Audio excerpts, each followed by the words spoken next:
Alright guys, Urban Sentinel here. I'm just going to put this up front. It's not a trigger warning, it's not a disclaimer. I'm just saying everyone's an individual. I understand that. To each his own. We all do sometimes the same thing, just a little bit differently. With that being said, let me tell you this quick story. I'm in the supermarket. I'm buying groceries. I've got my shopping cart. I've got the bag set up, putting the items in. I'm using one of those scan it and bag it type of things. Anyway, young guy walks by me, mid-20s. He's got a bunch of stuff in his hands. Specifically, he's got bananas, two things of blueberries, and one box of, it might have been a cake mix. I couldn't quite read the label. And he asked an employee where the pita bread was. The employee says, "Oh, I can show you, follow me." They were heading in the same direction I was. They turned the corner. 20 feet later, I turned the corner. I see the employee point at the pita, and then I hear him ask about the eggs. The employee just turns around and says, "Oh, right over there." He said, "Thank you very much." The employee said, "You're welcome," walked on his way. I watched him pick up the pita bread with his open left hand. He still has all of the other items in his right hand with his chin resting on top of the bananas to hold them. He goes over, gets the eggs that he wants, has them in his hand. He's got good manual dexterity, still has the pita bread between these fingers, and he's holding the eggs in this hand. But as he's doing this, he and I also realized that his pants were falling down. So he had to quickly but carefully put the eggs and the pita down and then hike his pants back up, because he's wearing pants with no belt, and they're the baggy pants that hang halfway down your ass. Once he pulled his pants up, he once again got the eggs, got the pitas, started walking. 30 feet. That's as far as he got before he had to stop in the cosmetic section and put the eggs and the pita down to pull his pants up again.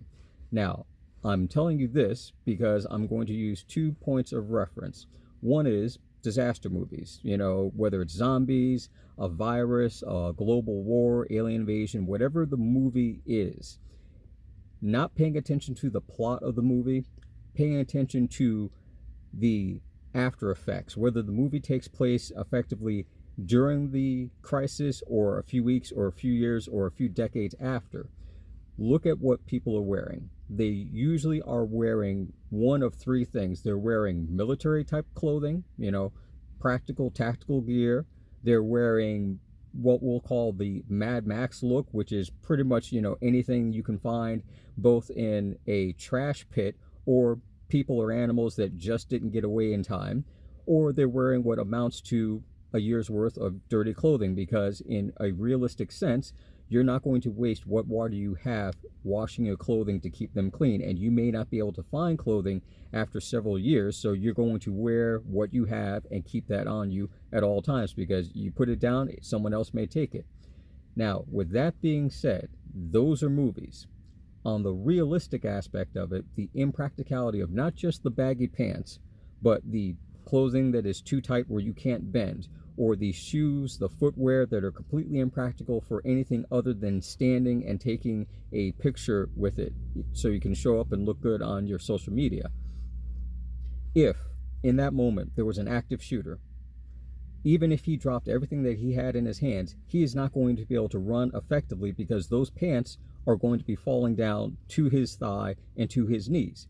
If he were in a situation where someone is attacking him and he has to defend himself, he is still going to have an issue, because you're not going to be able to maneuver, step, move forward, move back, or turn around and run quickly if you either A, have both hands using to protect yourself from the attack, or only have one hand available, because once again, you're holding your pants up. I know it sounds like a petty childish rant, and it is, and I've got no problems with that. I just feel that there's a reason why certain people aren't going to survive. Sometimes it is health. Sometimes it is lack of good judgment. Sometimes it is the inability to learn a skill, even just a small skill that could keep you alive a little bit longer. But a lot of times it comes down to impracticality. If you're not prepared, and again, dress how you want to dress. I dress the way I dress. I choose my clothing first based upon the lifestyle that I live. I choose things that I know that I could be underneath my truck having to fix something that broke, and that's happened plenty of times. I could be out doing yard work. I could go, just having a nice old time going out to dinner, whatever it is. I choose the function over the form first. But if it does look good to my taste, if it does have an appeal that I feel that I like the way this looks and I think I look good in it, then yes, I buy it. Have I bought clothing that didn't last a year or two? Absolutely. It happens sometimes. Do I have clothing in my dresser and in my closet that I've had for a very long time? Yes, because it's still good and it still lasts. But the point being is, if you're going to be a fashionista, if you're going to be a guy that wants to look, fresh cut all the time, fine, you do you. But if you also intend to survive a disaster, if you intend to be those that can walk out from the apocalypse, you're going to need something more than what you're wearing that, if it falls into those categories, is not going to do you any good whatsoever.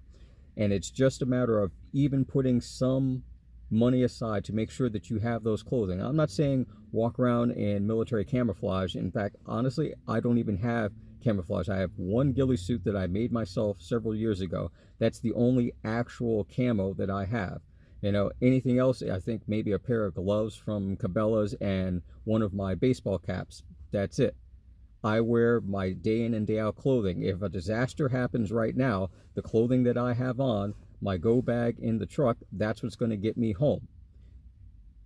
People overlook some of those small things.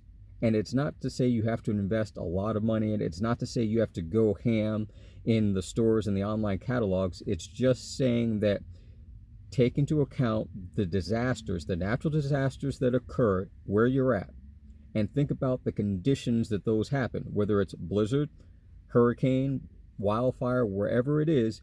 Think about the clothing that you have and how will that better serve you in those situations, because it does no good if it's the middle of winter and the warmest thing you have is a nice looking sweatshirt with a fancy logo on it that's 3 sheets thicker than a piece of toilet paper. Does no good when right now it's 21 degrees out.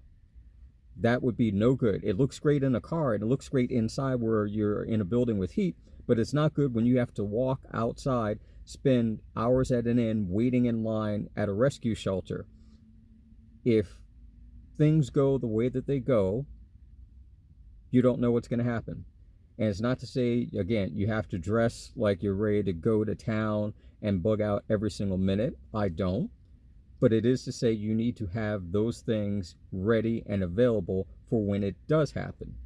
That's pretty much the gist of it. That, and also, as a grown-ass adult, get a bag, get a basket, get a cart, instead of walk around with the items stacked up like that. Because even if he didn't have the baggy pants, that shit was going to fall anyway.